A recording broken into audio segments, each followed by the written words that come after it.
Hey folks, welcome to the DarkHorse podcast Inside Rail. I am sitting with a fascinating guest this morning. We have with us Harry Fisher. Now, Harry Fisher will not be well known to most of you.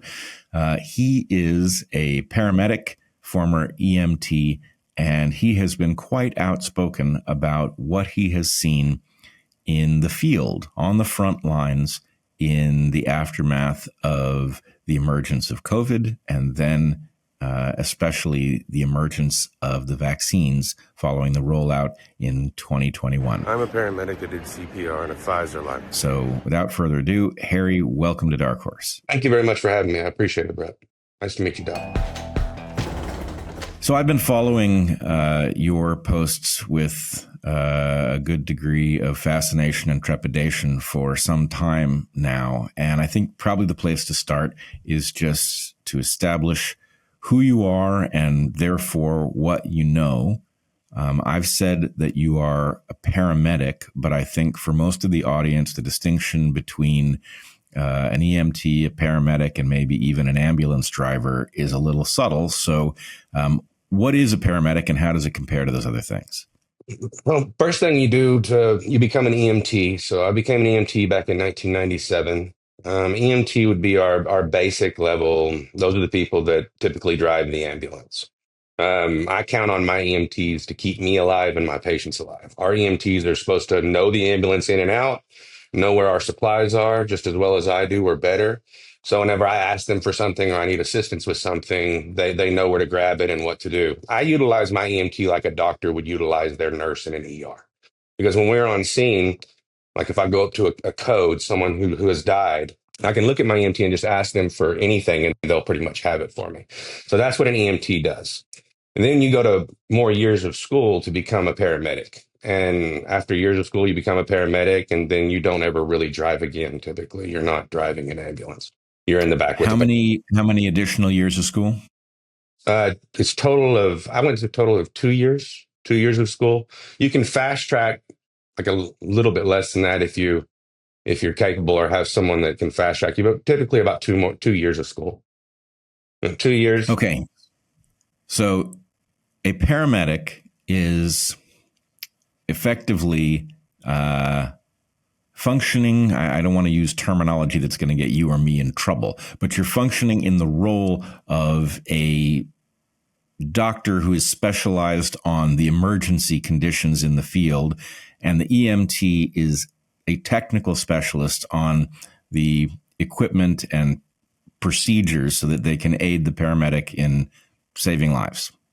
That sounds about correct. Yeah, that sounds correct. We like to say we're not doctors because we're not doctors. Doctors go to a lot more school than us, but we are crash course on pretty much everything an ER can do during a code except for chest tubes. And, we don't carry blood on our ambulances, but I'll show up to a scene if someone's passed away in their home.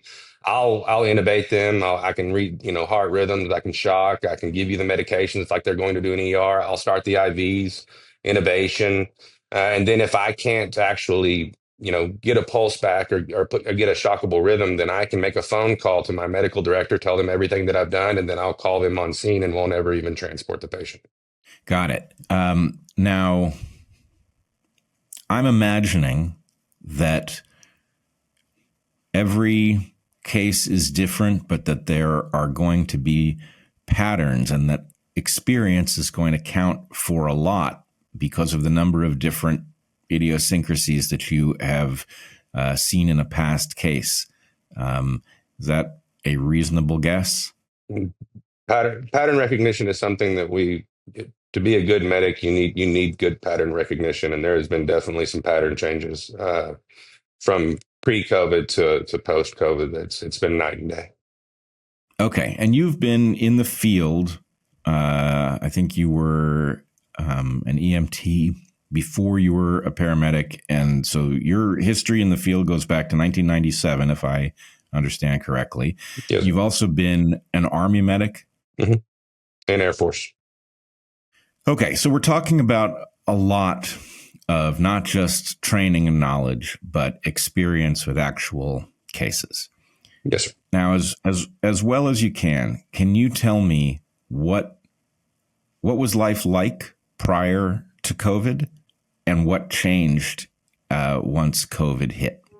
Our first sponsor for this episode of the Dark Horse Inside Rail is Prima, which makes remarkable ancestral protein bars. We've been eating for hundreds of millions of years. Our diets have changed a lot since those early days, for better and recently for worse. Real food, food that your grandmother would recognize as food, food that she would have served you from her own kitchen is best. But often our lives and lifestyles mean that we need something faster, something packaged, something that will nourish us and keep us going until the next time we sit down to another one of grandma's home-cooked meals. The problem is, the available options are mostly garbage. Most of the protein bars on the market are made with seed oils, refined sugars, and artificial flavors and colors. Not so with Prima, the first ancestral protein bar which has been crafted with many of nature's finest ingredients. Prima is all about transparency. Not only do their products contain no seed oils, refined sugars, or artificial flavors and colors, Prima works hard to source the highest quality, most nutrient-dense ingredients which we've been eating for a very long time. Prima bars have raw honey, sea salt, and organic cacao, coffee,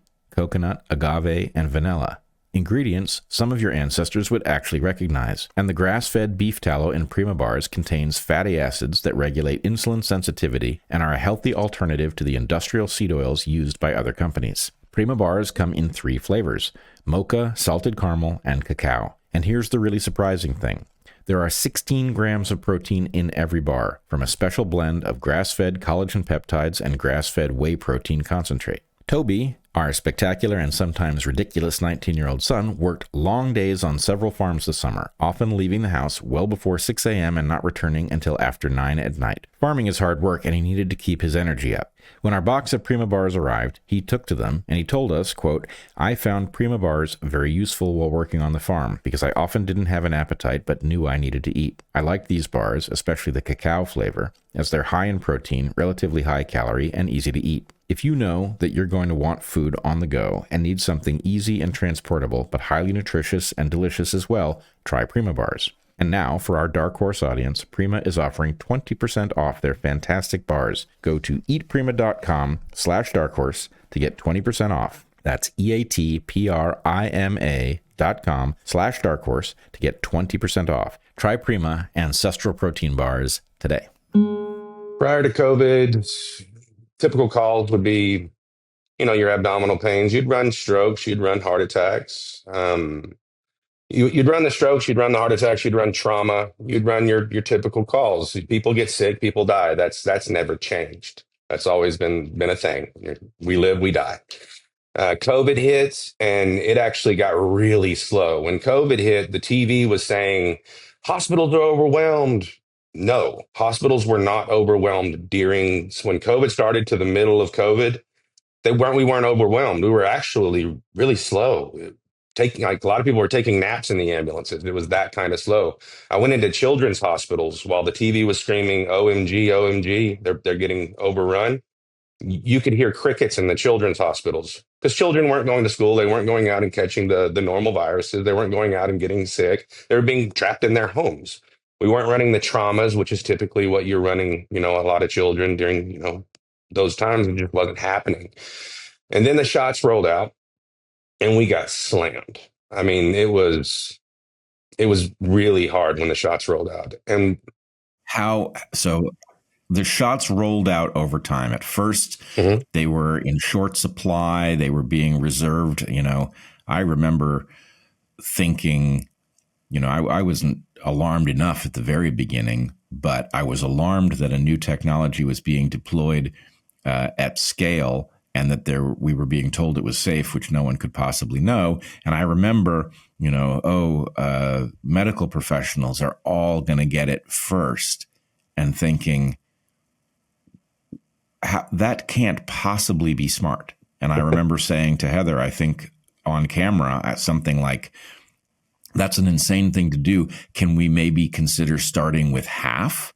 Because what if these shots are lethal? You don't want to vaccinate an entire group of necessary people, especially in a pandemic, if you don't know what happens next."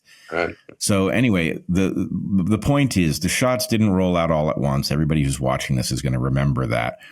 There were priority categories. There were people trying to cut the line. Sam Harris was famously waiting because the shots had short shelf life If they had leftover shots at the end of the day, people who weren't technically eligible could get one of those leftover shots. So, it wasn't rolled out all at once because there wasn't the capacity. There weren't the number of shots necessary to do that. So how did it look?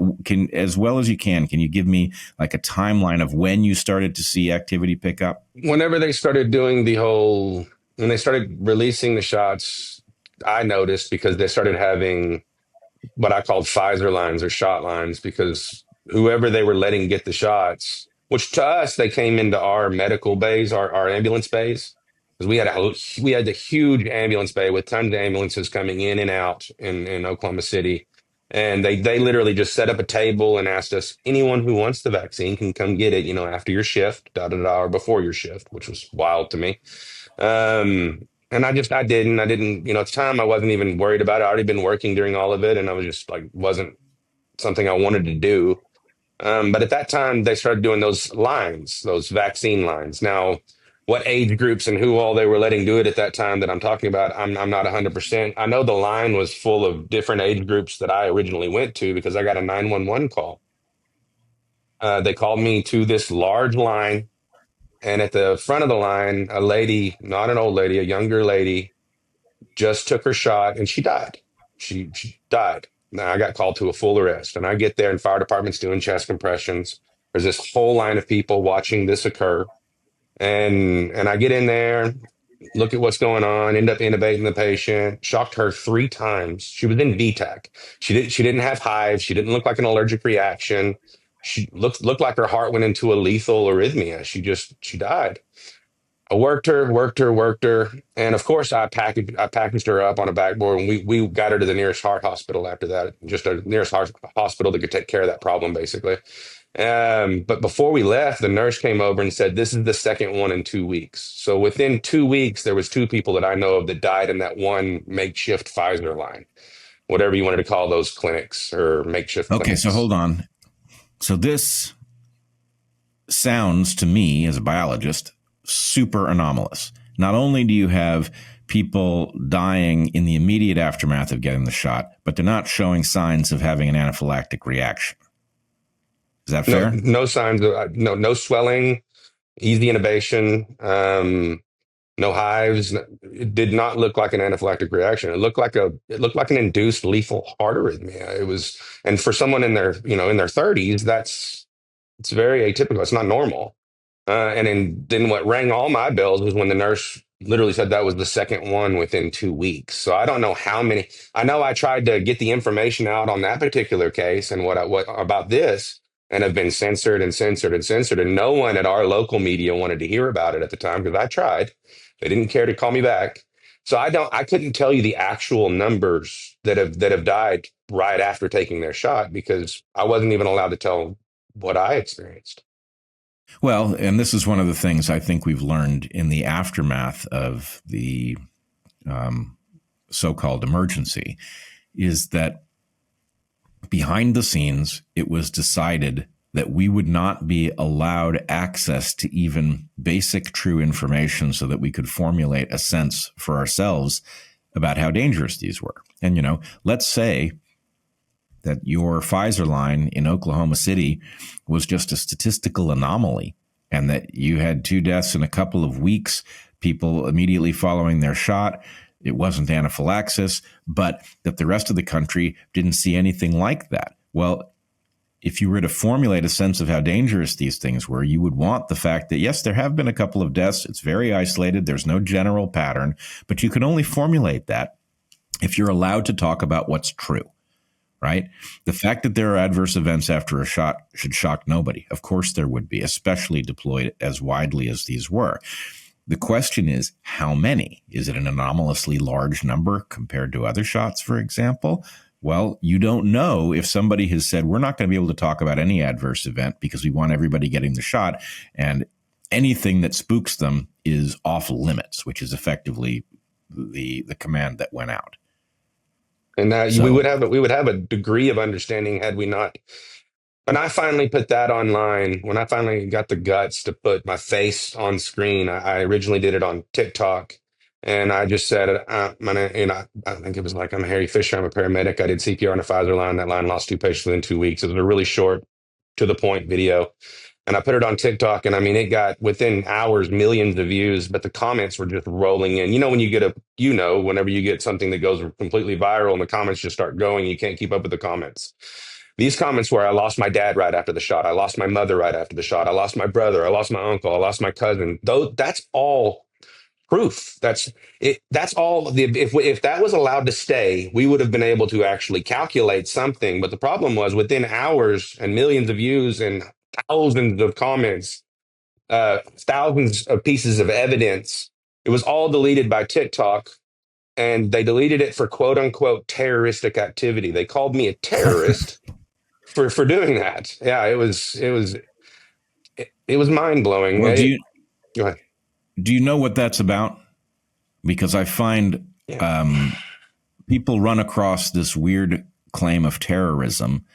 Of course, in the middle of the pandemic, the Department of Homeland Security defined misdis and malinformation as forms of terrorism. Misdis and malinformation being mistakes, lies, and true things that make you distrust authority. Amazingly, that's what they define malinformation. And they claimed it was a kind of terrorism, which many people understood to be ridiculous.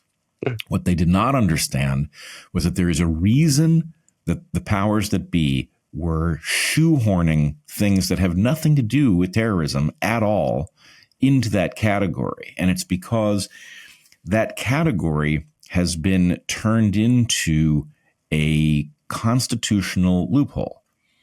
Anything that constitutes terrorism triggers all of these unconstitutional provisions, like the indefinite detention provision of the NDAA of 2012.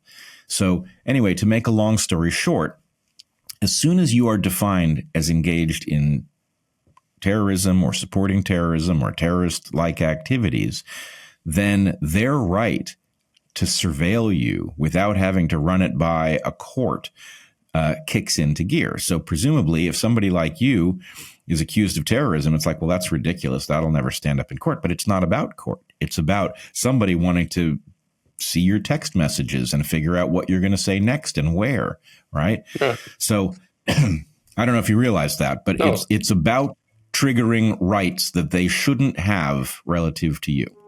Our final sponsor on this episode is CrowdHealth. CrowdHealth isn't health insurance, it's better. It's nearly open enrollment, the season when health insurance companies hope you will once again blindly sign up for overpriced premiums and confusing fine print. We used to do that, but not anymore. Not since finding CrowdHealth. CrowdHealth is a community of people funding each other's medical bills directly. No middlemen, no networks, no nonsense. After we left our salaried jobs as college professors, we spent years buying health insurance in the open marketplace. It was confusing, irritating, and very expensive. As a family of 4 who had health insurance for emergencies only, we were paying more than $1,500 a month for a policy with a $17,000 annual deductible to a company that never answered their phones and had a website that didn't work. Tens of thousands of dollars paid out for no benefit whatsoever. Heather went looking for alternatives and found CrowdHealth. We have now had 2 sets of great experiences with CrowdHealth. When Toby broke his foot in the summer of 2024, and when Heather slipped on wet concrete and split open her scalp this summer, we went to the ER and got good but expensive treatment from the medical staff there. In both cases, CrowdHealth paid our bills with no hassle. Their app was simple and straightforward to use, and the real people who work at CrowdHealth were easy to reach, clear, and communicative. With CrowdHealth, you can get healthcare for under $100 a month. You get access to a team of health bill negotiators, low-cost prescriptions, and lab testing tools, and a database of low-cost, high-quality doctors vetted by CrowdHealth. With CrowdHealth, you pay for little stuff out of pocket, but for any event that costs more than $500, a diagnosis that requires ongoing treatment, a pregnancy, or an accident, you pay the first $500 and they pay the rest. The system is betting you'll stay stuck in the same overpriced, overcomplicated mess. And this year, it's even more complicated because most of the Affordable Care Act subsidies expire, which means your prices are going to be even higher. So far, CrowdHealth members have saved over $40 million in healthcare expenses because they refuse to overpay for healthcare. This open enrollment, take your power back. Join CrowdHealth and get started today for $99 for your first 3 months using the code DarkHorse at joincrowdhealth.com. That's joincrowdhealth.com, code DarkHorse. Important reminder, CrowdHealth is not insurance. Opt out, take your power back. This is how we win. Join crowdhealth.com. Oh, no, it makes perfect sense. And thankfully, after I guess it was a solid day. I went through like this fear. I had some fear. Like I had real fear. Like they're calling me a terrorist for just like, because I realized at that point something huge was occurring. Like this was massive. And then I got mad. But what can you do with that? Well, you tell more truth. You utilize that anger and you try to use it as righteous anger. And righteous anger tells truth. Now, I went through my levels of fear, anger, bargaining, all the way to accept. I went through all the stages of death here, because my nation has been something that I've just treasured for my whole life. My grandfather fought for our country. My whole family's patriots. And so seeing that we were that corrupt or owned by that much corruption was a very tough thing to come to grips with. But I've also realized there's good people left. Just a lot of good people were in fear of what was occurring, of this virus. So they just went along to go along. I believe now that good people, or even more good people, are waking up, and the ones that have been present and silent are starting to actually speak out because they too know how drastic, how dire of a situation we're in. And if this happens again, we're in a lot of trouble. Like we're in a lot of trouble if this occurs again. We have to be loud. I agree. I must say I am not heartened. I have the impression, as somebody who became alarmed comparatively early and has been very public and has paid that price. And, that's in the past for me. But I'm watching, one of two things has to be true. Either I'm wrong about how severe the reactions were, or all the EMTs, paramedics, doctors, nurses, morticians, insurance adjusters know, right? Either the pattern is not as serious as I think, or it would have been visible to all of those people inevitably, right? A massive uptick in the number of bodies coming through your mortuary would be noticed.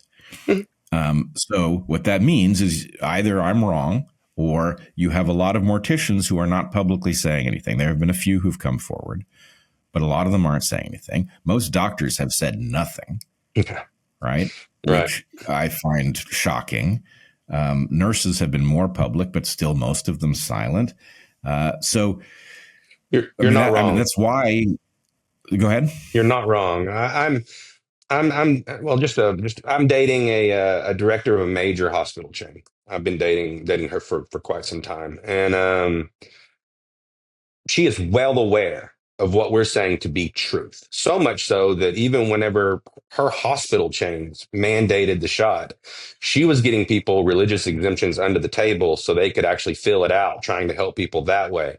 And she still won't come out publicly and say anything. I know many doctors that will not speak publicly, but behind closed doors talk to me just fine. They'll tell me how it's been like being in a concentration camp. I've had doctors say, I had to figure out a way to prescribe ivermectin to my communities because they would fire me if they knew I was doing it. It's like being in a concentration camp.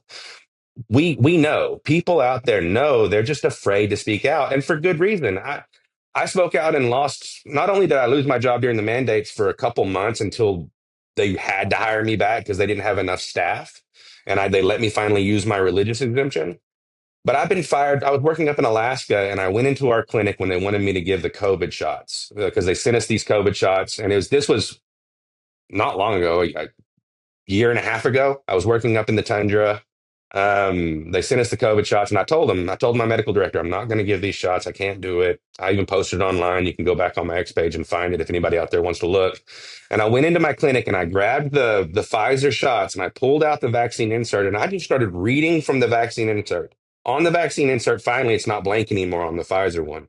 The Moderna still is intentionally blank, last I saw. It says intentionally blank. The Pfizer one, you can read it. And I was reading it, and it literally says on there, we do not have enough information for pregnant women to tell you if it's good or bad. Yet they mandated it for pregnant women in the medical field. They mandated this shot, and they had not enough information to tell you if it could hurt you or your baby or not.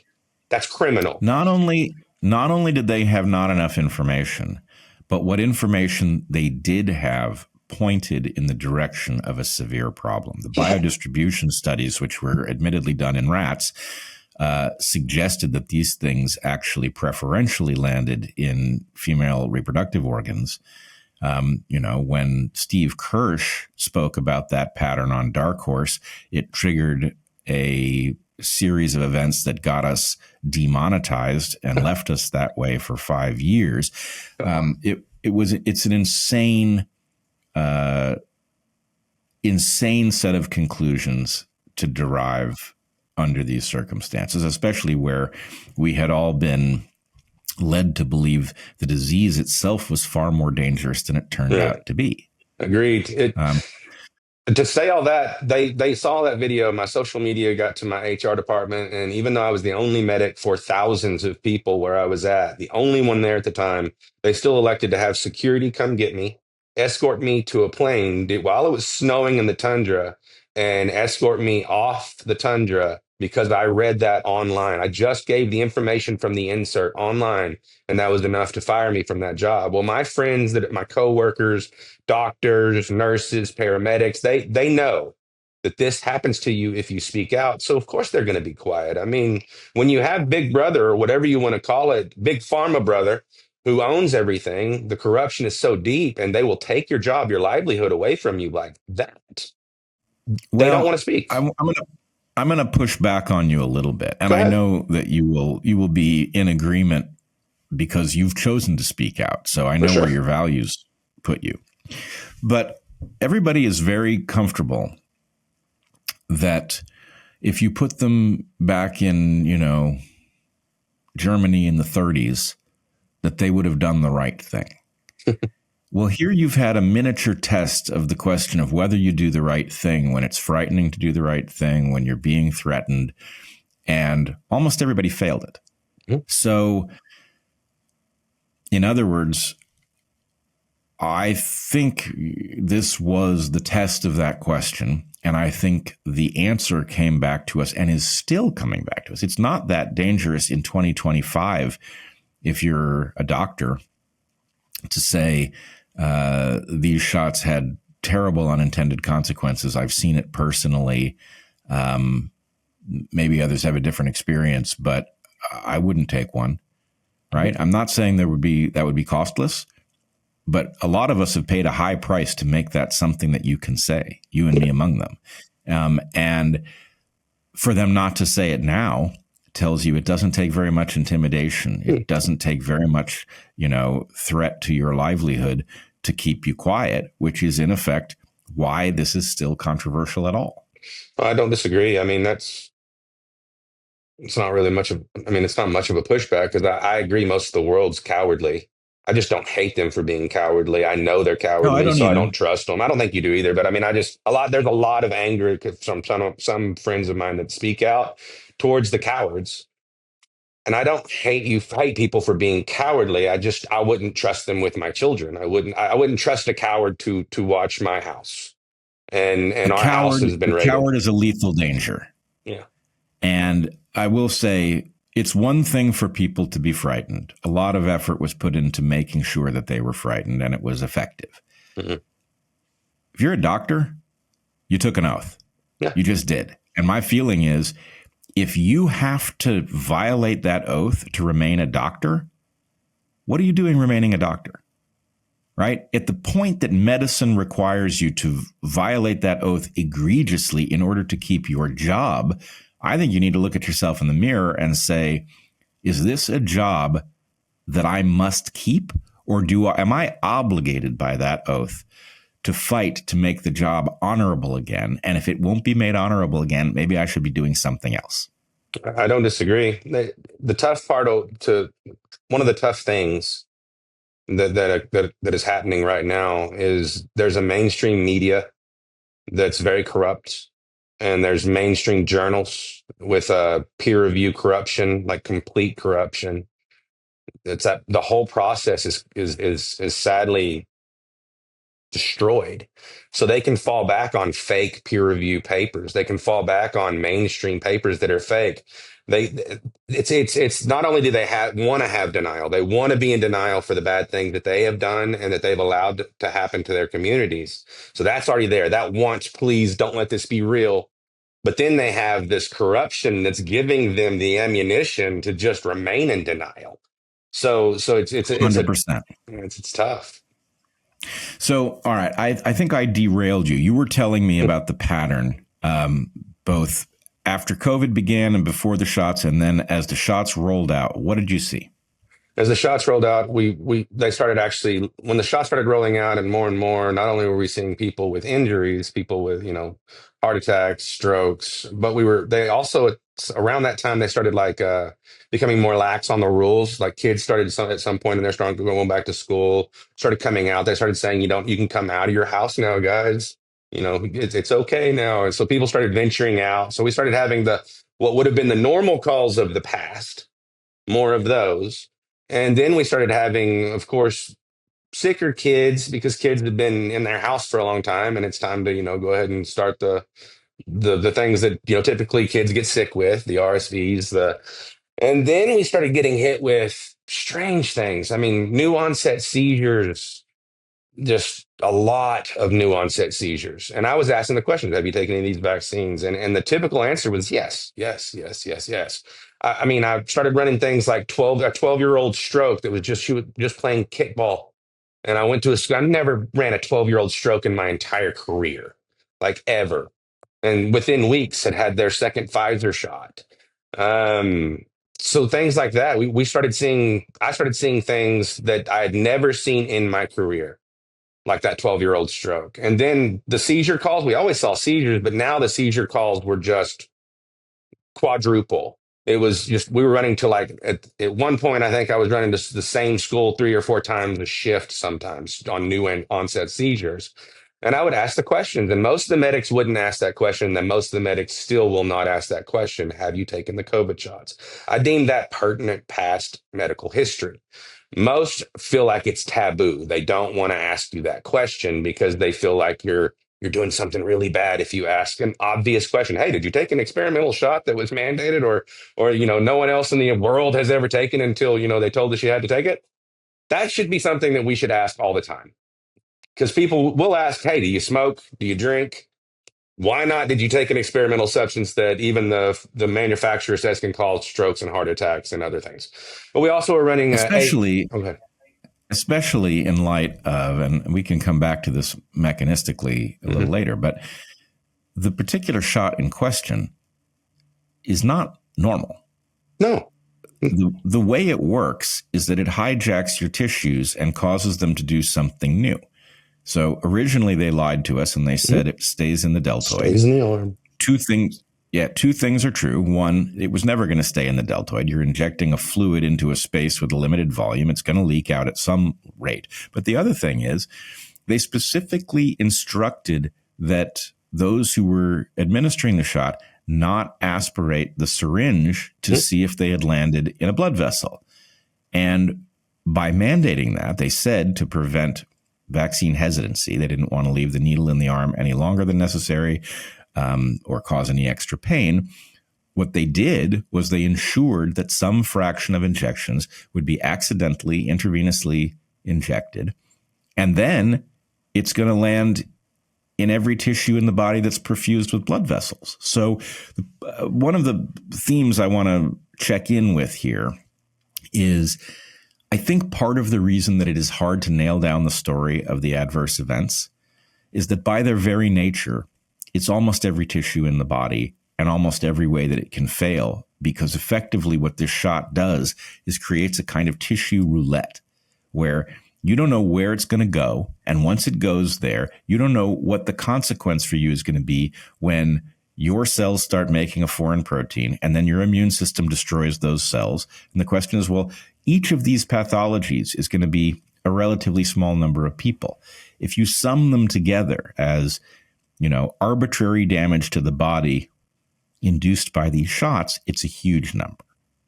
Right. So partly it's a shell game of making sure that we categorize all of the events as separate pathologies when really the overarching pathology is like somebody pointed radiation at random at your body and destroyed a bunch of tissue. And the question is, what happens if you do that? If we had a ray that put radiation through your body in some random place, some people would end up with no noticeable pathology. Some people would die on the spot because their heart would fail. Some people would end up with an aneurysm. It would be all of these different pathologies in small numbers because the body's a big place and the damage is arbitrary.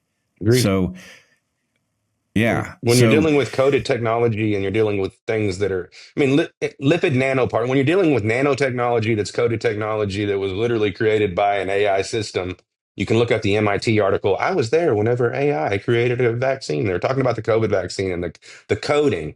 Most of the general public will not ever look into technology. They just won't. It's like watching the 1980s when computers were rolling out to Congress and they were like tubes and wires.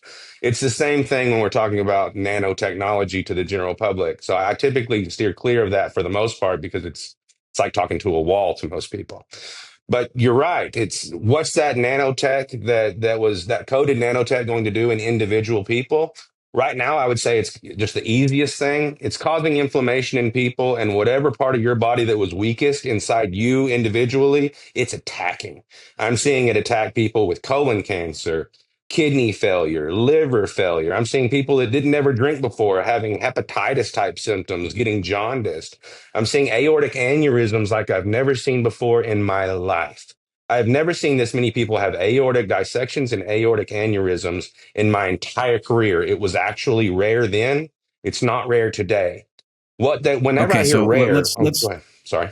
Let's drill down on that. Sorry, I don't mean to keep interrupting you. I just know that part of my job is you're fine. You say fascinating things, and I want the audience to understand their import.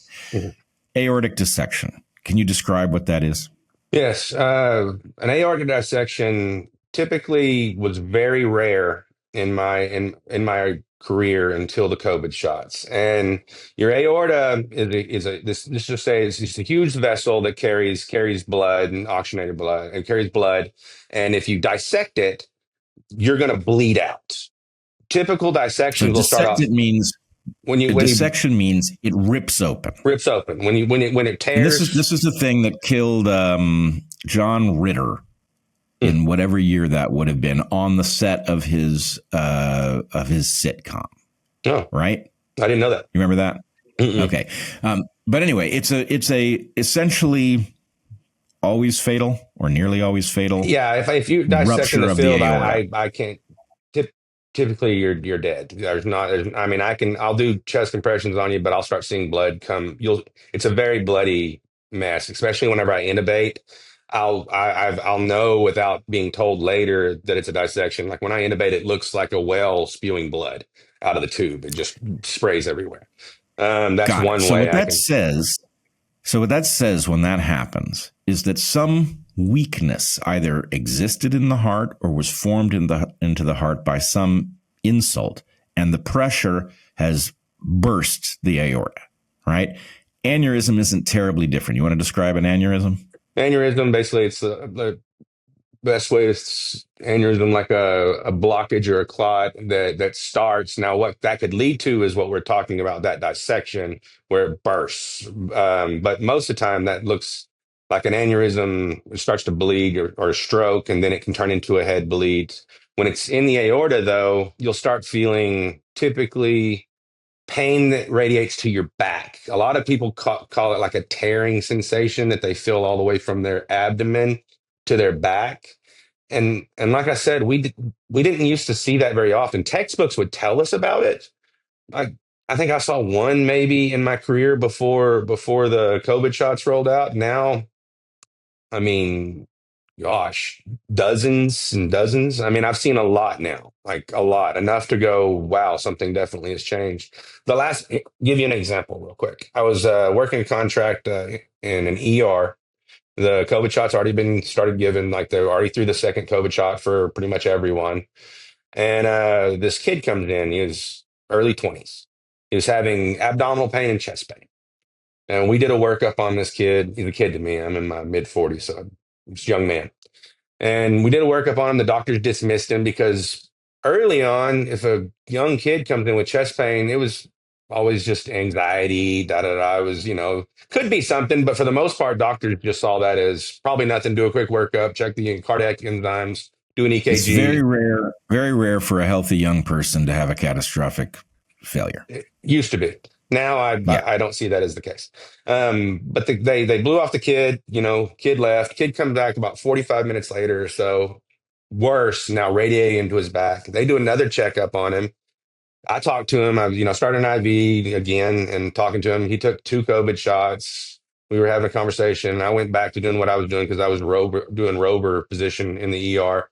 And they sent the kid home again, and the kid made it to the door of the ER and collapsed, died. We get him, we go out, get him, put him on cot, start doing compressions. He's very dead. And he ended up dissecting. He had a dissected aorta in early 20s. That's the kind of stuff we're seeing.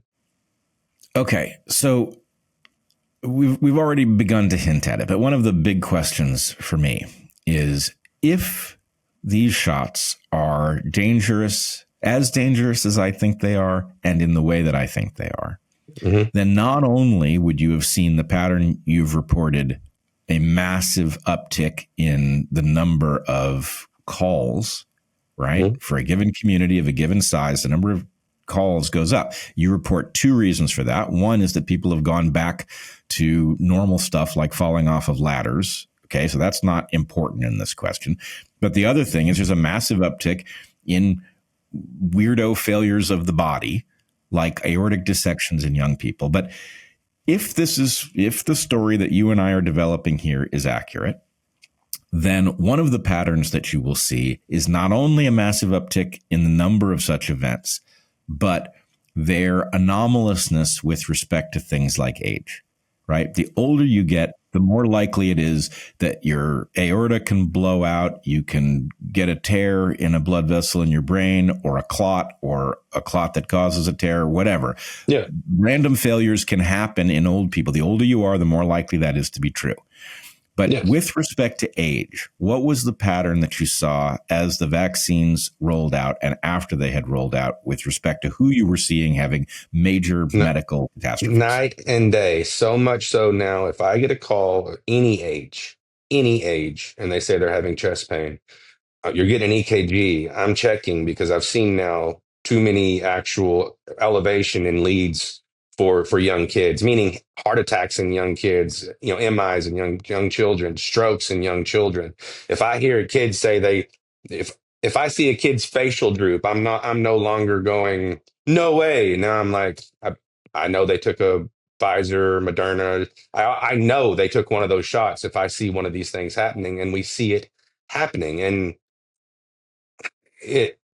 I can't stress enough. It's super obvious, and I do not like utilizing the word obvious because a lot of people hear obvious and they just tune it out. But it is. It's just, to anyone who's been in the field before and after, a change occurred during those shots because we had never seen things like this occur before the shots. Like, not okay. So you've heard about, hey, a kid had a stroke, but he had all these comorbidities, da da da da, and it happened in Chicago or da da da. You heard about a study or something, but you didn't ever see it. Now you see it. So before 2021. Actually, let's do this. Let's start with before 2020, before COVID was a phenomenon. Okay. Did you see people 25 and under have a heart attack? No, that was one or two, but I mean, like lots of cocaine and admitted to cocaine use for like many days in a row or something like that. I mean, those kind of cases you would see every once in a while, but even the ones in their early 20s doing butt tons of cocaine, no, you wouldn't even see them having heart attacks like this. I mean, So absent some sort of profound toxic insult, You No. were not seeing heart attacks in people 25 and younger prior to COVID. No, I Now, saw one case of myocarditis in my entire career before all of this. Before the shots rolled out, I saw one case of myocarditis that I can remember, and that's because the doctor, because I did the EKG and I went to the doctor. I was working the ER, and I said, "Hey, this kid's having an MI." Kid was he was late teens, early 20s, young black kid, and just remember the scenario. And I walked in and said, "Hey, he's having an MI. He's got elevation 2-3 AVF. He's got an inferior MI." And the doctor was like, "I bet it's myocarditis." And I was like, "What's that? What is that?" And he explained it to me. In myocarditis, it's going to change the young man's life forever. He's going to have to change his diet. It's heart inflammation. It's not good. It's not a good prognosis for the young man. But it's not going to kill him right now, and we're not going to send him to the cath lab. We got to do all the blood work first, and do the chest X-rays and everything else the doctor wanted to do to confirm it was myocarditis. But it ended up being myocarditis. So I knew what myocarditis was whenever they started talking about it a lot, especially when the shots rolled out. But that was the only one that I could think of that I ever saw until the shots rolled out. And then when they tried to okay. downplay myocarditis, that highly annoyed me because there is no such thing as mild myocarditis. Yeah, it's a radically life-shortening condition. Yeah. What my audience has grown tired of hearing me say is myocarditis is not a pathology; it's a symptom, which raises the question of what the pathology is that caused the inflammation. But nonetheless, it's very serious and was rare until the COVID shots.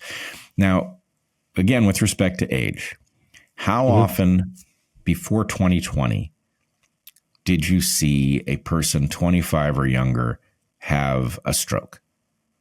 Never. That wasn't a thing. No. Okay. No, I mean, 25 or younger, I can't think of one off the top of my head at all. Certainly not in their teens or early teens or 12. Never. Yeah. So this reminds me, I remember somewhere, Heather and I spent a couple of years with our eyes just constantly bulging at all of the madness that we were seeing and all of the things that we were being told that were preposterous, and they were just being said as if they were obvious. Like, I remember there was a campaign, kids get strokes too. It's like, no, they fucking don't. I laugh because it's so, God forgive me. I mean, that's the paramedic in me, just like that. I don't laugh because it's funny. I laugh because I don't want to cry. Like it's Right. sick. The amount of gaslighting. Ooh, it's highly annoying, especially whenever you're going to work and seeing it firsthand. When you're doing the chest compressions, when you're trying to save these lives, and then you hear someone on the TV who's probably never treated a patient before, that's in charge of some agency, going, "It's so normal to have strokes when you're young." No, it's not. It's far from normal. This is murder. Like it's truly murder at this point. I can't. I would like to say it's not, but after they censor me and call me a terrorist for trying to warn people, it's like Yeah. the people are walking off a cliff, and I'm trying to warn you, please don't walk off that cliff. And then all these people who are in charge are saying, "It's not a cliff. Have fun." That's murder to me. That I don't know what else to say. No, look, it's tantamount to it. The fact is, you're trying to warn people about a pattern that you're seeing. You're being told not to talk about that pattern, and that pattern is materially important for these people to make an informed choice about their own health care. And, Yes. I know what will happen. There will be sophistry about this. I've just said, no, children fucking don't get strokes. And of course, there's going to be a bunch of people who are going to say, "Oh, yes, they do. I'm a such and such doctor." And they're going to cite some anomalous case or somebody with a ton of comorbidities, thereby, pretending that my meaning isn't accurate. My meaning is healthy people don't have strokes when they're young. We're better built than that. It's a failure. And they'll utilize their anecdotal information and actually completely demonize my anecdotal information. Whenever I ran the 12-year-old stroke who had no comorbidities, wasn't on any medications, and within weeks took her second Pfizer shot, and she had no health history of whatsoever, super healthy, completely stroked out. And that's just one case that I'm talking about of my anecdotal information, which I reported and sent in my report. Right. But their anecdotes of some kind of thing that happened years ago with somebody who was born with multiple holes in their heart and da da da da da da. that I'll never run that call because those kids will always be in the hospital until they die, typically. So I'm not running those calls. Typically, Well, I don't see those patients. look, there is a reason that we are talking to Harry Fisher about an anecdotal set of experiences. And that is because the system is refusing to responsibly study this question. And so, look, there's an anecdote where person X says, my uncle, who was perfectly healthy, died of such and such a week after a shot. Okay, that's a true anecdote. What you have is different. You had a job before any of us had ever heard of COVID. You saw a pattern. It was noisy. I'm sure there were anomalies involved in it, but you saw a pattern. You weren't placed somewhere special where what you saw was highly unusual. You saw what somebody in the role of EMT and paramedic and medic saw in the regular course of their activities. And then a change happened, and you're able to detect the change because although, yes, your experiences are anecdotal, you have a big enough population of these experiences that you can say, hey, wait, this is night and day different, right? Before 2020 and after 2021 are not the same species. So your information is better than most of ours because you saw a population of people, even if it wasn't perfectly random. And that population of people experienced very different failures before and after this event. Agreed. So, all right. So there's a pattern.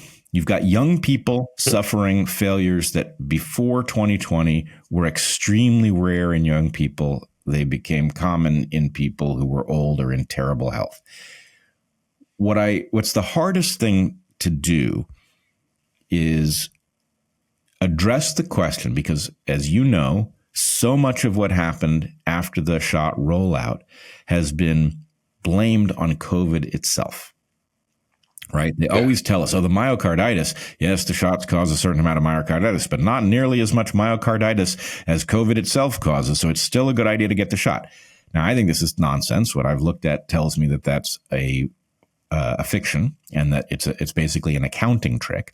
But what I want to know is, can you isolate the pattern that you saw in 2020, which is the year in which COVID was running rampant, but there were no shots, right? That the distinction between what happened in 2020 and what happened in 2021 and onward is what tells us if it's the virus or the shots or something else. Our children's hospital was silent, was quiet, was really empty. Like so much so that I was like the few times that I went to the children's hospital, because they had decent food. I talked to some of the doctors in there that were bored, and they were empty. Like so yes, until the shots rolled out and they let the kids back out again, and all this started happening. And I definitely didn't see myocarditis in children during COVID. Not just one single case. That's key. So on the one hand, what you say about the children's hospital being quiet, given all that we now know, I would absolutely expect this because kids didn't suffer severely from COVID, not healthy ones. So if the kids aren't on the jungle gym because they're being told they have to stay inside, so they're not suffering their usual injuries. And the disease that they're getting is COVID when they get it, and it isn't very serious in children. You would expect the children's hospital to be full of crickets, right? That'd be what you would hear. Right.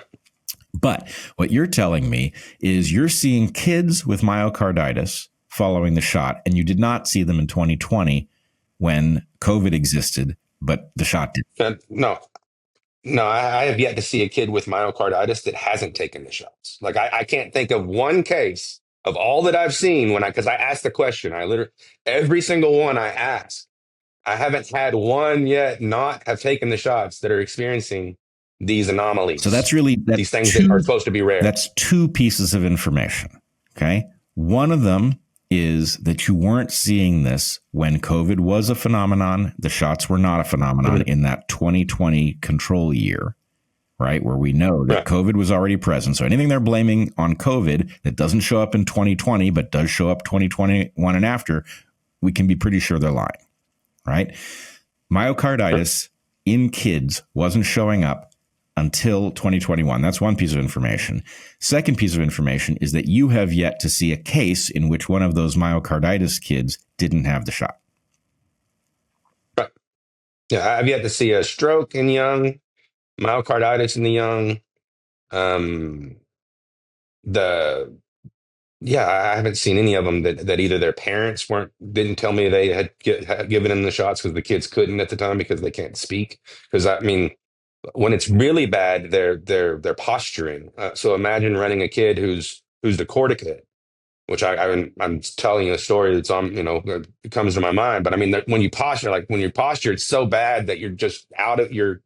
It's bad whenever you go in a decorticate posturing. They're typically going to die. So I have to get the information from the Decorticate posturing parents. is what we saw with Charlie Kirk. Yeah, did he come inward? If you're going inward, that's your to the core. It's your decorticate is, I mean, pretty bad. Decerebrate, they'll sort of posture out. But I mean, when you go to the core, a lot of times that's just you're done. It's really bad news. Yeah. Yeah. Okay. So, boy, there's a lot I want to ask you, and I don't know how to do it in an organized fashion. But it sounds to me, would you say it was possible to be a paramedic who had worked for 5 or more years prior to the pandemic and continues to work to this day and not be aware of a major change in, let's say, severe pathologies afflicting young people following the shot? It's going to sound bad because I've talked to my colleagues and I talk to talk to everybody I work with, and I'm very vocal. I don't have any pushback anymore at my work if I go wherever I go, I don't face pushback anymore. There's some people might stay quiet, not talk to me, but I don't get the whole you're wrong or you're this or you're that. There's no pushback anymore. Zero. Everybody agrees or just doesn't speak because they don't want to talk about what's going on and they want to just hush about it. So there's no pushback in the real world. Yeah, no, I mean, I get it. And my sense is that there are a tiny number of doctors who are still very vocally in denial, but that the majority of doctors and especially nurses know what they saw and are traumatized. When I talk to people privately, this is what I discover is that you don't find people very frequently, maybe not ever, in just talking. Somebody says, "Oh, I'm a doctor, I'm a nurse." You talk to people, you get interesting acknowledgement. But if you say stuff online, doctors you've never heard of or doctors who are famous and on the other side of the argument show up and try to shout you down. Mm-hmm. Yeah, you don't get that anymore in the real world. Real world, like last night, I'm working a shift last night, and I'm working an extra shift, so 72 hours of work because we're lacking in staff. Our staff's out sick. Our staff's been burnt out. We're lacking in staff. I'm working for a paramedic that's out because of turbo cancer, just had surgery, colon cancer, came on a month ago, and suddenly just grew to the point where they needed to do emergency surgery and he might not ever come back again. And I'm working with an EMT partner that had a stroke after her third Pfizer shot. And she was hardcore about the vaccines. She was one of those that was like, vaccines are great. This vaccine, da da da da, is awesome. And she had a stroke, and thankfully TPA saved her, where she didn't have any deficits. It's a clotbusters basically saved her a year ago. And on shift last night, she had a migraine, started vomiting, and still we were so short staffed that she had to keep working because we didn't have anyone to relieve the people that were already there. And she did it. She muscled through, but she's the one driving me while I'm with patients in the back and I'm covering for someone who's dying of turbo cancer. There's nothing to argue. Like there's no argument anymore. Like that's the world I live in right now. If anyone wants to argue that, an anecdote. It's the truth. I'm running off. You're talking to a guy who's running off of 72 hours of work while I'm running patients left and right with a EMT that stroked out after her third Pfizer at the shot, and I'm covering for someone dying of turbo cancer, and he had 2 Pfizer shots. Okay, so how old is the guy with the turbo The cancer? guy with the turbo cancer is 5 years old, 50. She's 50. about to turn 30. 30. Yeah. Stroke. Yeah. Yeah. Stroke at And 28, 29. okay, so that's pretty extraordinary. The 50 is less alarming than the 30, but it's still plenty alarming, especially a really. Yeah, so that's a month. I mean, I remember the day he started complaining of stomach pain, and then within a month, they said his tumor grew exponentially and they needed to do emergency So surgery. It's the weirdness on how fast it yeah. grows. So, okay, you're filling in for a guy who is vaccinated with the mRNA, has a turbo cancer, and you're being driven around by an EMT who has a migraine and is vomiting but can't leave her post, even though she had a stroke following her third shot. She can't leave her post because you're short staffed. Why are you short staffed? Because many reasons, burnout, sickness. People took those shots and got sick. Um, Suicide. I've lost zero friends to God. All of my friends are frontline workers, all of them pretty much, because we talk to each other the most. No one else really likes to put up with us. I've lost zero to COVID, and they all worked through COVID. And I've lost more than I can count on two hands to suicide. Really? And obviously, you will have to speculate a little bit, but those suicides have what relationship to what you have all seen and what you have been forced not to talk about? It could be, I mean, suicides have always occurred in my field, but since COVID, they escalated because it's a very stressful time.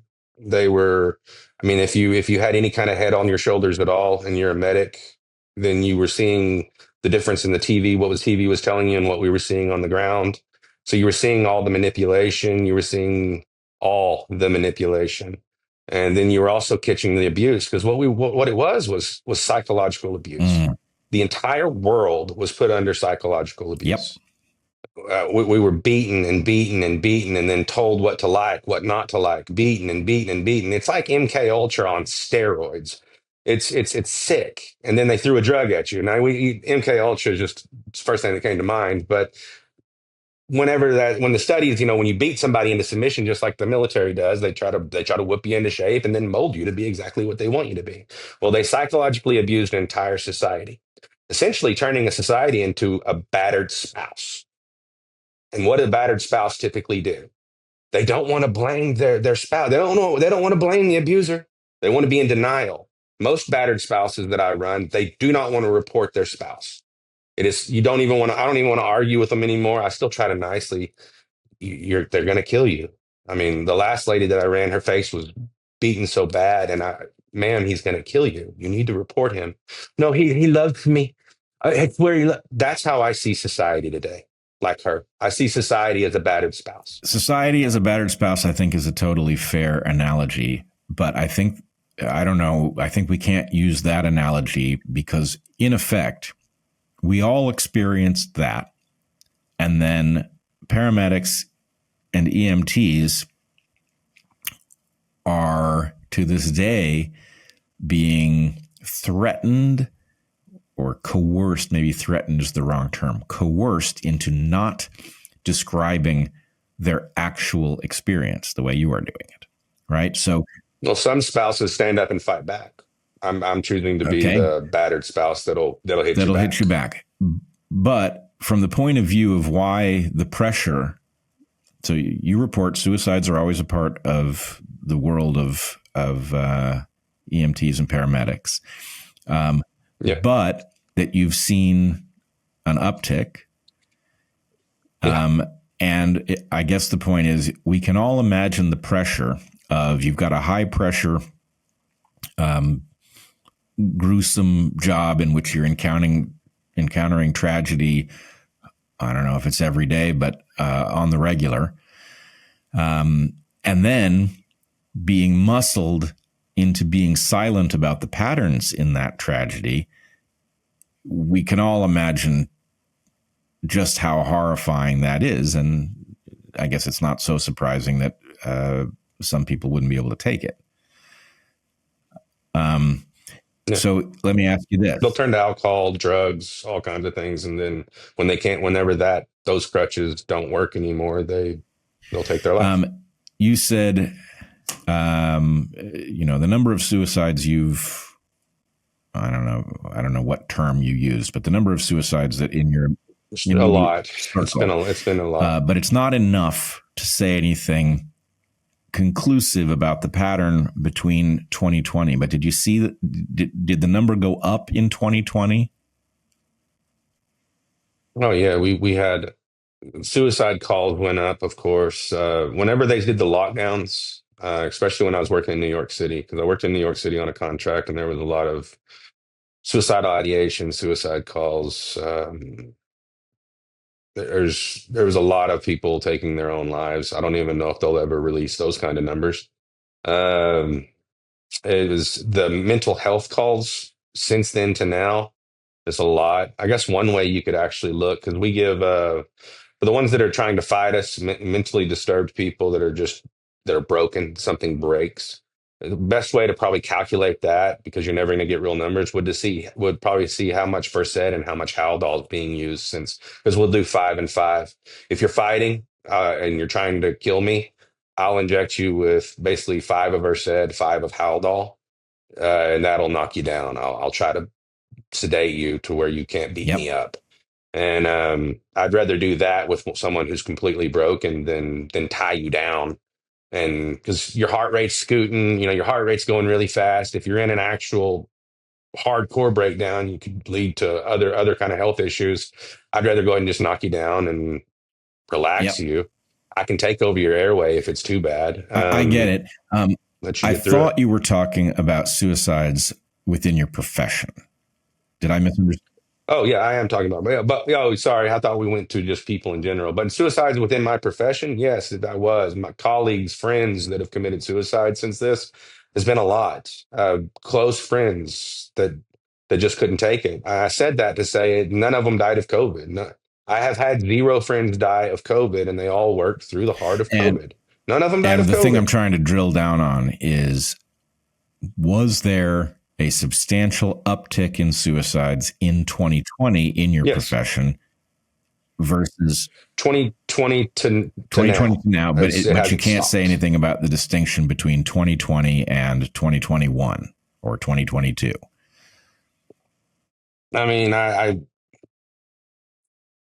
there was a few in between there, but I can't tell you if it was what triggered them to want to do that to themselves. I try not to think about Yep. it. I mean, close friend, when you get a call that your close friend killed himself, and you see that he called you, and like that's that kind of stuff. They tried to call you and you were busy at work and you didn't answer the phone, and you kick yourself for it for the rest of your Yeah, life. that's That's heavy. Um, all right. I guess part of me has some trepidation about even asking you this, but it seems to me that if the recognition in what you're calling the real world of paramedics and EMTs is as widespread as you say it is, and as it seems to me it would have to be, that there's some question as to whether or not you could all stand up together. I mean, civilization knows it can't afford to fire all of its paramedics and EMTs. So if you all stood up together and you said, we've been coerced into not sharing this information, but the public needs to know, what would happen? You would have change if that actually would occur. It's not going to occur. That's super wishful thinking. It's not going to happen. I would love for that to happen. I also love to win the lottery. It's not going to happen. I've been trying and trying to get people to just speak for a very long time, and most won't. They'll let me tell their story, but won't let me put them on camera. They're like even where I currently work now, the big wigs of where I work now know my social media, comb my social media, have told me they comb my social media, called me into the office and said, if you say that you work for blah, blah, blah, blah, blah, blah, blah, we'll fire you.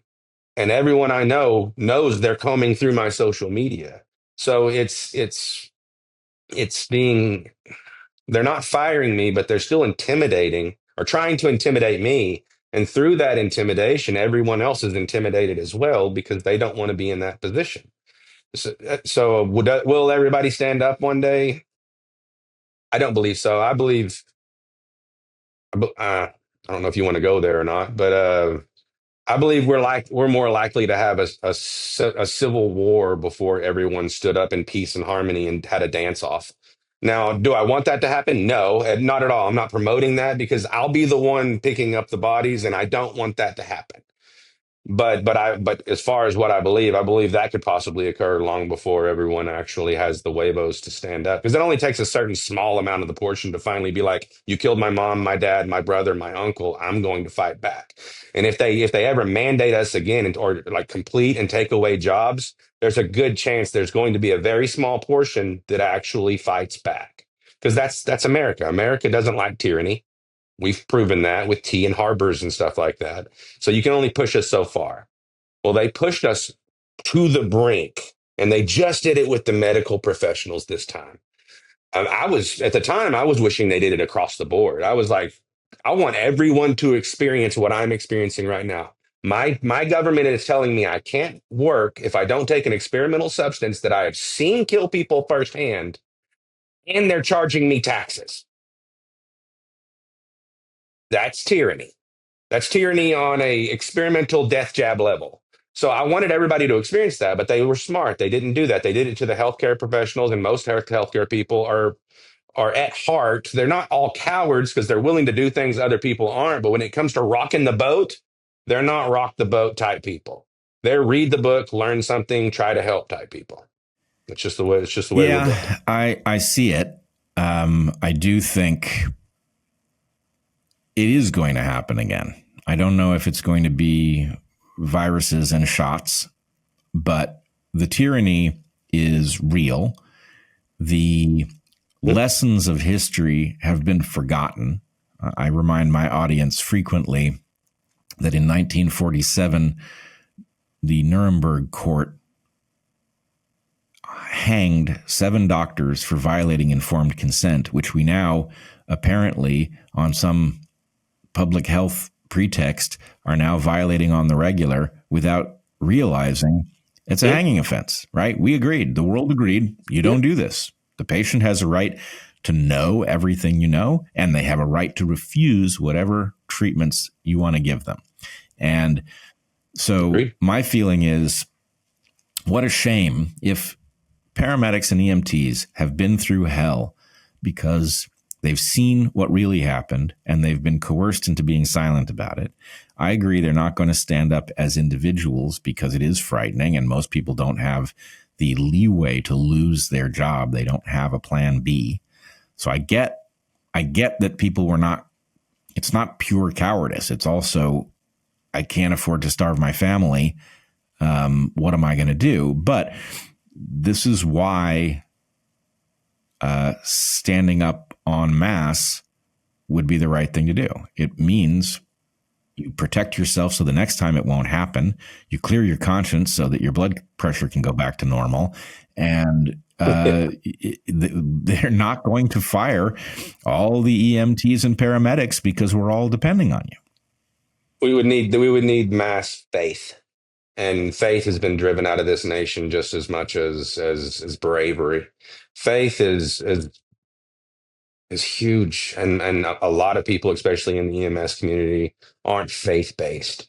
They're just not. Most of my friends in the EMS community, I love them to death, but they're not faith based people. Yep. They're just not, and that's what it requires to do what you're doing right now, brother. That's what it requires for me to do what I wouldn't be able to do any of this at all with any kind of backbone at all, because I'm not that kind of strong individual. Like, I truly believe in God, and God is my backbone. I truly believe God will take care of me whenever they take my job away again, because God will take care of me when they take my job away again. Most people don't have that kind of faith, and without it, we're in trouble. Well, let me say this. First of all, I don't consider myself a person of faith. I am very friendly. Most of my friends are people of faith. I have a well-known relationship with this topic to them. I think faith is probably an extremely important thing to have, and it's difficult to live your life without it.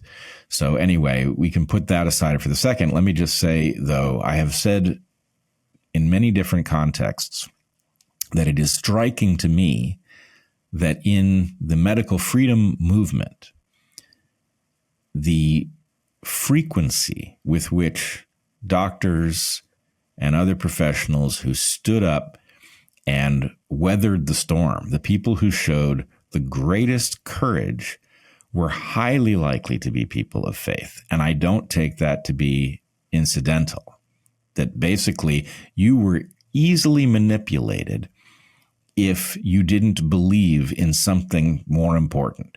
If you believed in a higher power, then there was only so coercible you could be, because the point is, well, they can torture you down here in the earthly realm, but it's not all there is. So anyway, I have seen a huge amount of courage from people who get it exactly where you have gotten it. And I do regard I regard you as courageous, even if you have some explanation for why you're not.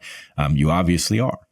And where it comes from, it's your business. You choose to share it. That's cool. But you're courageous. And I think that all of those folks you're talking about who don't have courage, and you and I both think their lack of faith probably has something to do with it, they should think about this. And they should say, well, what would it take for me to be courageous like Harry? Because maybe my nation is depending on us breaking this spell, and the courage has to come from somewhere.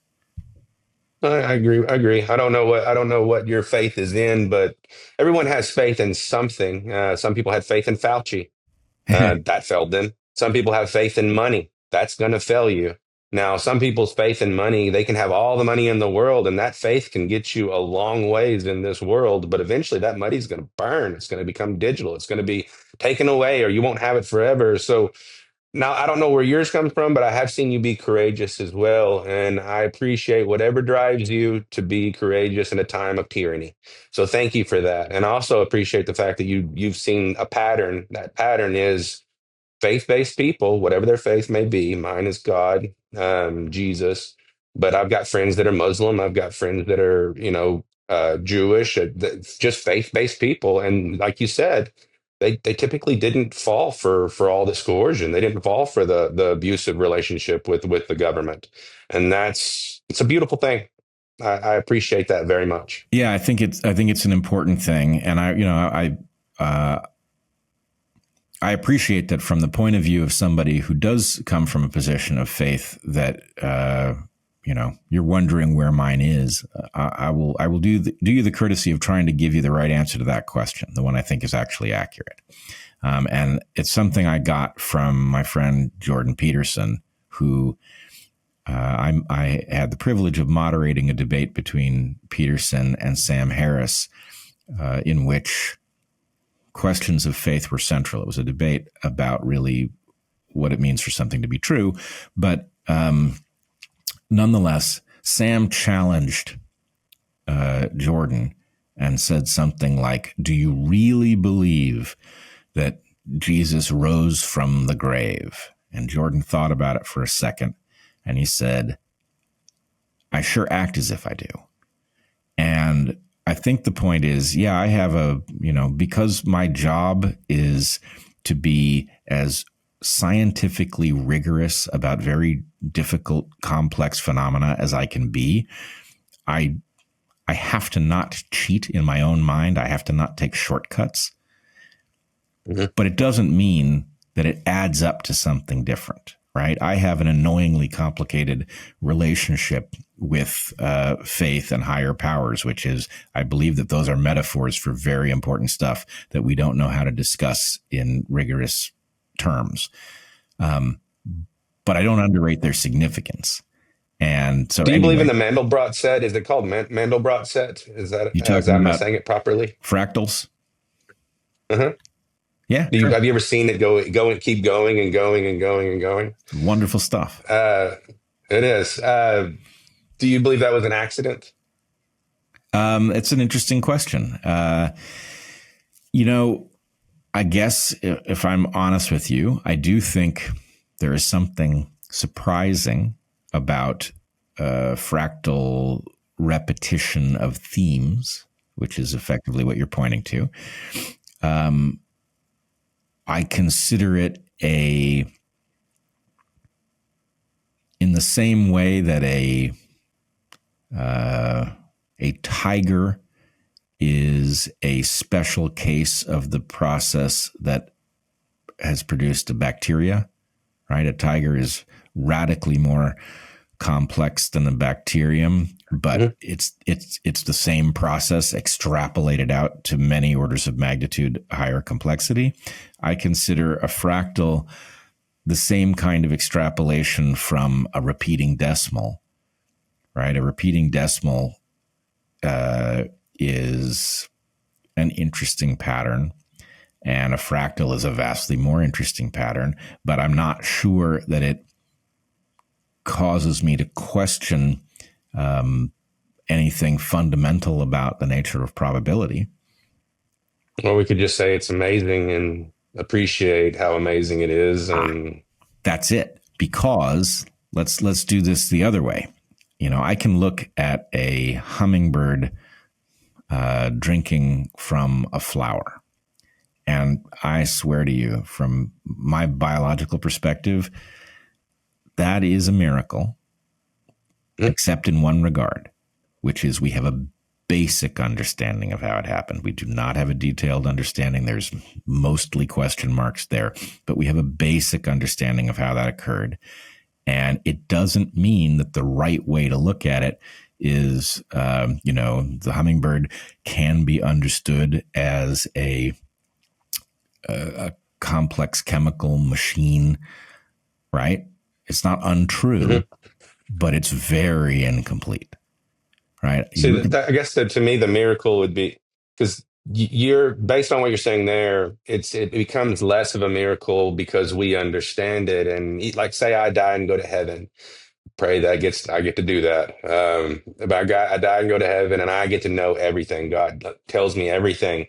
To me, the miracle will be the fact that God loved me to begin with. Like, that's the miracle. The miracle is the fact that he loves somebody as bad as I've been to as good as I've been, and has stayed with me the whole time to allow me that kind of opportunity. That's the miracle to me. Knowing how a hummingbird flies, or eventually knowing the Mandelbrot set, and being able to recreate it on a computer, and somehow accidentally we saw all this really cool stuff, and now we're talking to entities that aren't human called AI.